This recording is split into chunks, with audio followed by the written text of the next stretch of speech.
گستاخی کی ہے تو ان گستاخوں کے سفیر کو پاکستان سے دفع کیا جائے، لیکن پاکستانی حکومت نے بجائے سفیر نکالنے کے تحریک لبیک یا رسول اللہ کے لوگوں پر گولیاں برسائیں، 27 لوگوں کو ایک شہید کیا، 12 لوگوں کو ایک شہید کیا، 4 لوگوں کو ابھی یہاں سادوں کی پہنچنے تک، مریدکے سے سادوں کی تک 4 لوگوں کو شہید کیا، سینکڑوں لوگوں کو زخمی اور زخمی کیا اور درجنوں لوگوں کا اپاہج اور معذور کیا۔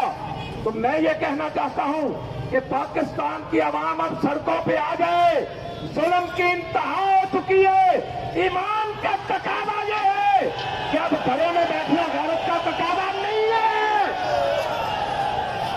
سب لوگ اٹھو، اس کارواں کے ساتھ شامل ہو جاؤ۔ یہ ناموس رسالت کارواں ہے، یہ عزت رسول کارواں ہے، یہ اپنے نبی سے وفا کا کارواں ہے، اس کے ساتھ شامل ہو جائیں۔ ہم انشاءاللہ العزیز اسلام آباد جائیں گے، یہ قافلہ رکے گا نہیں، نہ تمہارے چیلنج سے، نہ تمہاری گولیوں کی بوچھار سے، نہ تمہارے ظلم و تشدد سے کوئی چیز بھی اس قافلے کا راستہ روک نہیں سکتی۔ اے عاشقان رسول، صرف کھڑے ہو کر دیکھو ہی نہیں، پتہ نہیں زندگی کب ختم ہو جانی ہے۔ اٹھو، اس قافلے کے ساتھ شامل ہو جائے۔ ہمیں نہ UN کی ضرورت ہے، نہ فرانس کی ضرورت ہے، نہ امریکہ اور برطانیہ کی ضرورت ہے، ہمیں ضرورت ہے تو رسول اللہ کی ضرورت ہے۔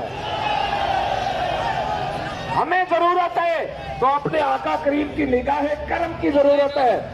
ہم کچھ بھی برداشت کر سکتے ہیں، لیکن ختم نبوت اور ناموس رسالت پر حملہ ہو تو ہم کبھی برداشت کر سکتے نہیں۔